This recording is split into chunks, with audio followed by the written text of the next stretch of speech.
If you were to look at a map of Lake Victoria, the vast, shimmering heart of Africa, you might miss it entirely.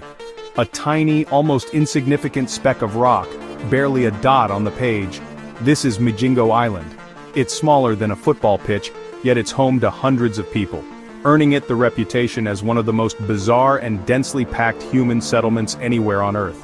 I've always been drawn to places on the fringes, communities that exist under extraordinary pressures, and Migingo is perhaps the ultimate example of this. It's a place that seems to defy logic, a microcosm of human ingenuity, desperation, and resilience. I wanted to understand what life is really like on this rocky outcrop. How do people build a life here, crammed together, surrounded by water and contention? It's a story that seems almost mythical. A floating shantytown built on a foundation of fish and conflict. So I decided to delve into the strange realities that define this place. Over the course of this video, we're going to explore 10 strange things that you'll only find on Migingo Island. It's a journey into a world that feels both claustrophobic and strangely compelling. We'll uncover the truth behind the endless border dispute that has simmered for years between Kenya and Uganda, a conflict played out daily on this tiny stage. We'll see how people not only survive but find moments of joy and community in a place with no streets, no fresh water, and barely any personal space. We'll look at the economy, the social fabric, and the sheer human will that keeps this island afloat. So, join me as we peel back the layers of this extraordinary place and try to make sense of life on Migingo. The first thing that strikes you, and it strikes you with an almost physical force, is the sheer density of it all. From a distance, Migingo doesn't look like an island so much as a floating pile of metallic debris. As you get closer, the pile resolves itself into individual structures, huts made of corrugated iron and wood, all seemingly stacked on top of one another, clinging to the rock for dear life. There are no gaps, no gardens, no yards. One person's wall is another person's front door. It's an architectural jumble born of pure necessity. I tried to walk from one end of the island to the other, a journey that should take less than a minute. But here, it's a slow, careful navigation through a maze of narrow, winding footpaths. You're constantly brushing past people, ducking under washing lines and stepping over thresholds that lead directly into someone's living room. The concept of personal space as we know it simply evaporates. It's a level of proximity to your neighbors that I found both unsettling and, in a strange way, fascinating. It forces a kind of intimacy that most of us would find completely overwhelming. The living quarters themselves are incredibly small. A single room often serves as a bedroom, a kitchen, and a living area for an entire family. I saw beds pushed right up against cooking stoves, with personal belongings stored in bags hanging from the ceiling to save floor space. The sounds of life are inescapable, a baby crying in one hut, a radio playing in another, a heated argument next door. It's a constant, overlapping soundtrack of human existence, all contained within this half-acre of rock. You have to wonder about the psychological effect of living like this. With no physical barriers, how do you maintain a sense of self? Where do you go to be alone with your thoughts? The answer, it seems, is that you don't. Privacy is a luxury that Migingo cannot afford. Life is lived out in the open, in full view and earshot of everyone else. It's a shared existence, whether you like it or not. And adapting to that is the very first rule of survival here. If the physical constraints weren't enough, there's another layer of pressure here, one that's invisible but ever-present. Migingo sits on a geopolitical fault line claimed by both Kenya and Uganda. The border, according to old colonial maps, is a fuzzy line somewhere in the water, and this tiny rock, rich in surrounding fish, has become the focal point of a decades-long and sometimes tense international disagreement. It's what some have called Africa's smallest and perhaps most absurd war. On any given day, you can see the symbols of this conflict flying just meters apart. A Kenyan flag will flutter on one side of the island, a Ugandan flag on the other. It's a visual representation of the divided loyalties and the dual governance that the residents have to navigate. The fishermen I spoke to told me stories of having to pay taxes to both Kenyan and Ugandan authorities. A sort of double-dipping by two governments who both want to assert their control over the island's lucrative fishing trade. It's a constant source of frustration and financial strain. This isn't just a symbolic squabble, it has real-world consequences. There have been times when tensions have flared, with police forces from both nations confronting each other. The flags have been taken down and raised again, depending on which side feels more assertive that day. For the residents, it creates a lingering uncertainty. They are caught in the middle, trying to make a living while two nations posture over their heads. Most of them don't care about the politics, they just want to fish in peace. I asked one fisherman, a man named Joseph who identified as Kenyan, what it was like. He just shrugged and said, "We are all fishermen, the fish don't have a flag." It was a simple, profound statement that seemed to cut through all the political noise. Here, on this rock, national identity can feel secondary to the shared identity of a survivor. Yet, the dispute hangs in the air, a constant reminder that their precarious existence is built on contested ground. There is only one reason Migingo exists in its current form, and that is the Nile perch.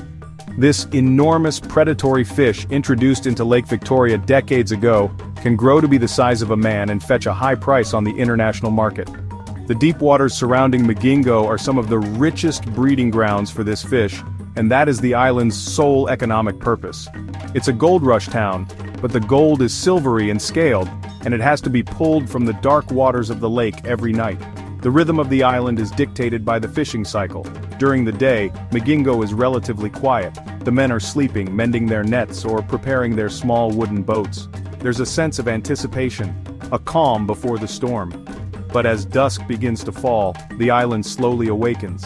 The roar of two-stroke engines fills the air as hundreds of boats, each with a single paraffin lamp, head out into the vast darkness of the lake. It's a mesmerizing sight, a floating city of lights spreading out across the water. The work is grueling and dangerous. The fishermen spend all night on the choppy waters, hauling in heavy nets, hoping for a good catch. They face sudden storms, engine failures, and the constant threat of pirates who prey on successful boats. Every night is a gamble. A good catch can mean a small fortune by local standards. Enough to send money home to their families on the mainland, pay for their children's school fees, and afford the high cost of living on the island. A bad night means they go into debt. In the early morning, just before dawn, the boats return. The waterfront, which was quiet just hours before, transforms into a chaotic open-air market. The enormous fish are hauled onto the shore, weighed on large scales and sold to buyers who are waiting to transport them to processing plants in Kenya and Uganda.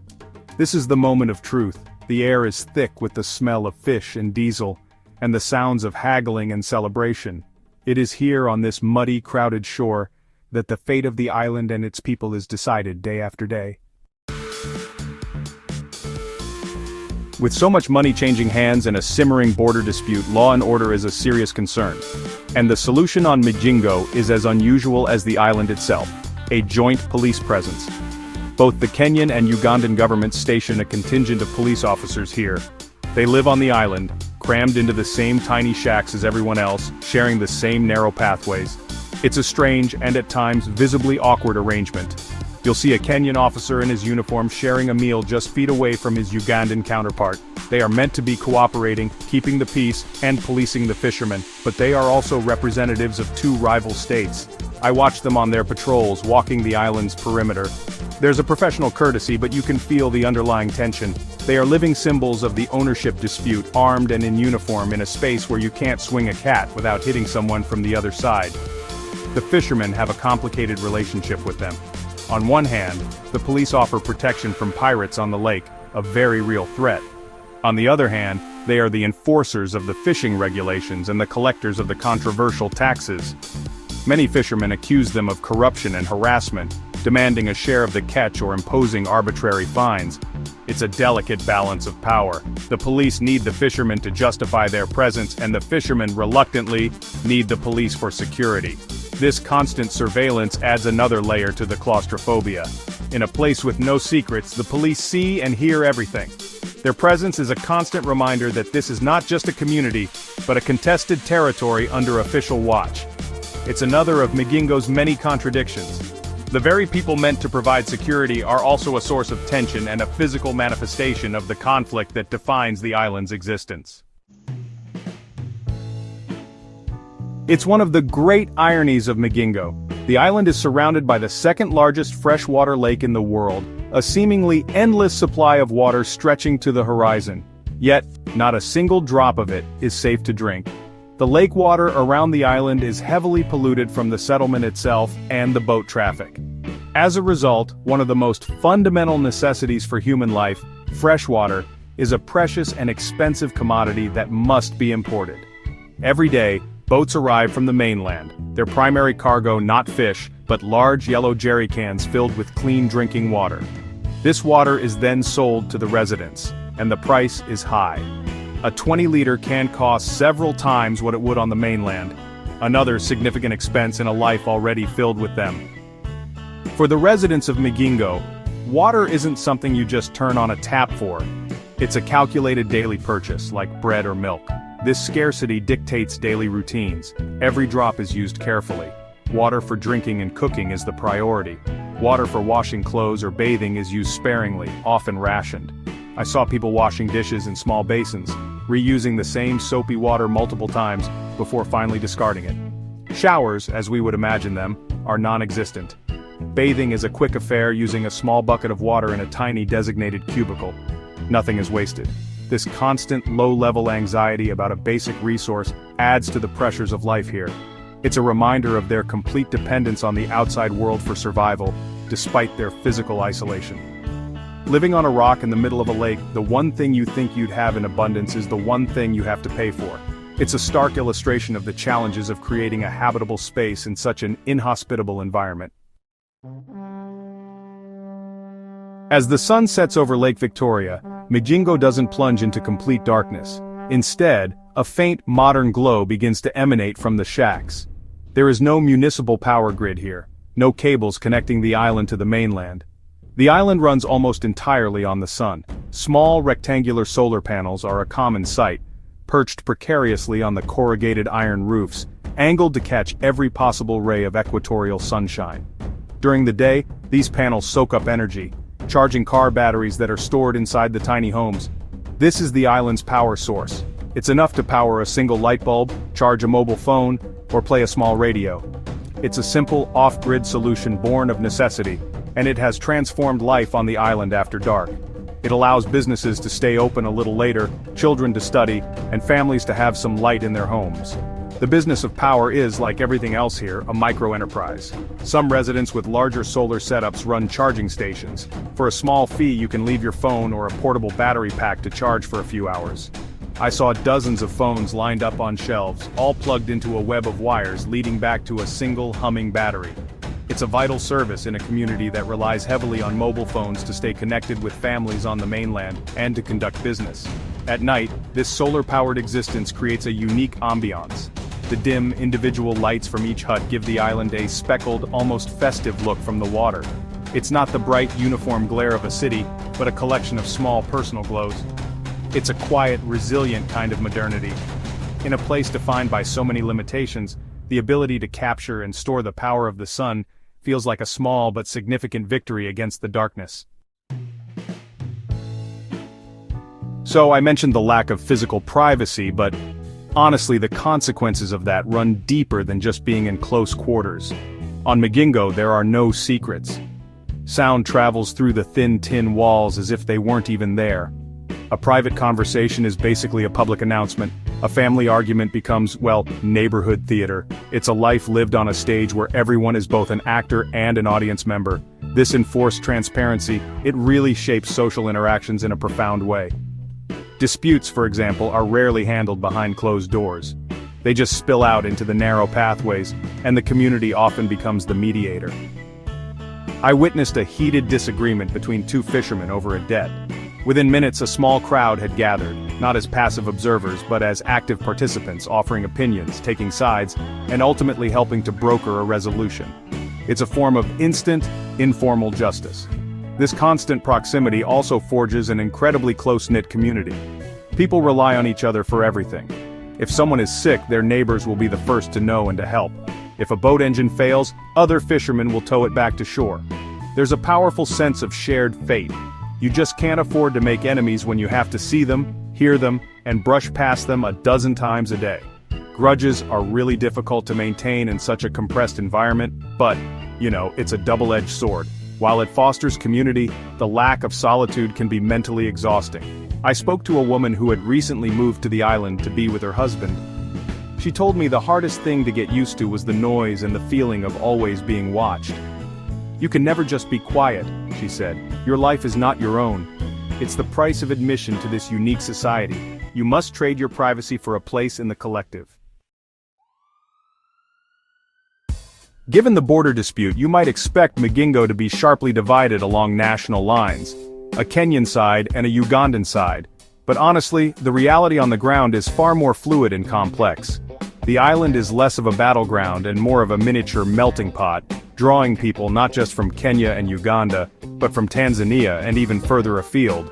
They're all drawn here by the lure of the Nile perch, and they bring their languages, cultures, and of course their cuisines with them. Walking through the island is really like a linguistic journey.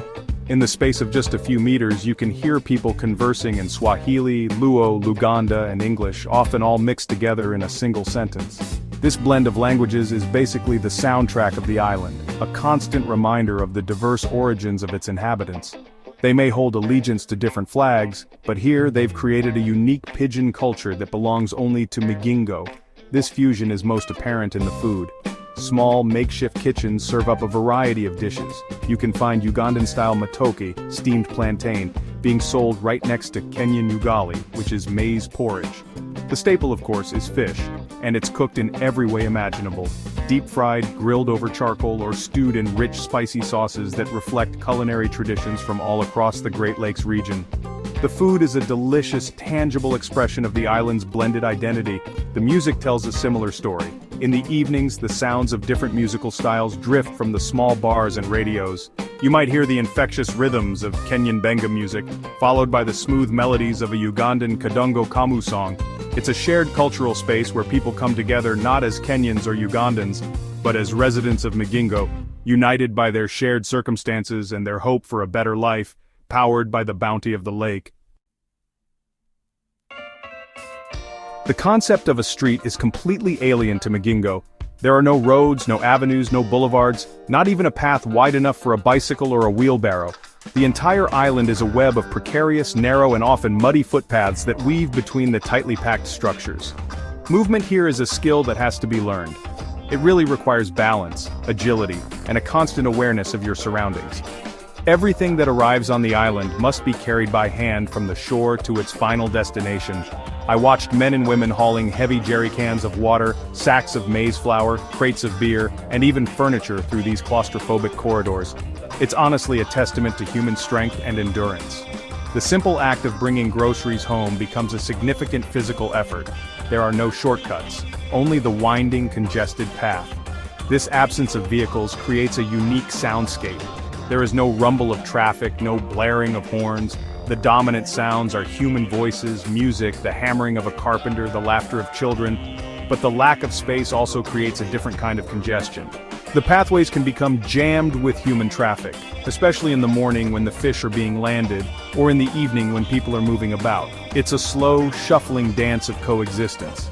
Living here means recalibrating your entire sense of movement and space. Your world shrinks to the size of what you can traverse on foot. The island itself becomes a single, sprawling, interconnected building.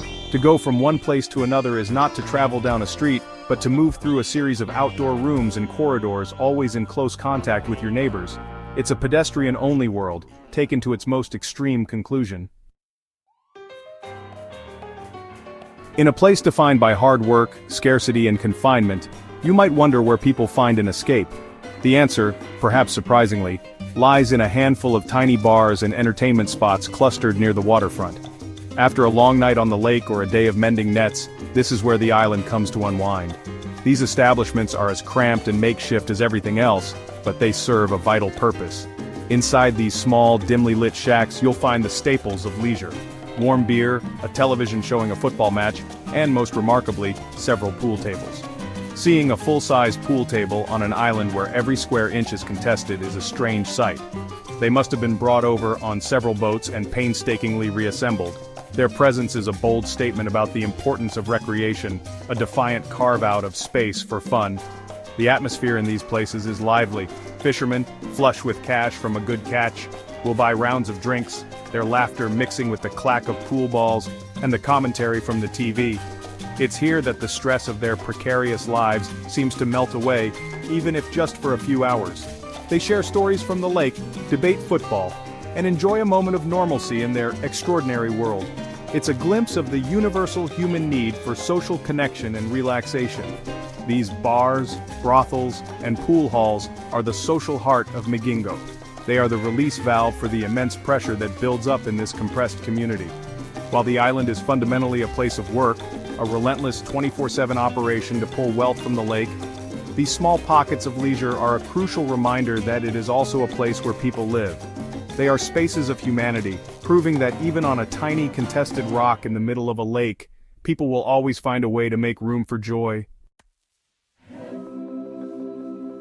So there it is, a tiny, chaotic, and strangely beautiful world balanced on a rock. Migingo is a place of endless contradictions. It's an island surrounded by fresh water where you have to pay for every drop to drink. It's a land dispute where the residents are more concerned with the price of fish than the politics of flags. It's one of the most claustrophobic places on Earth, yet for hundreds of people, it represents freedom. The freedom to earn a living and build a life, however difficult. It challenges our ideas of what a community needs to survive.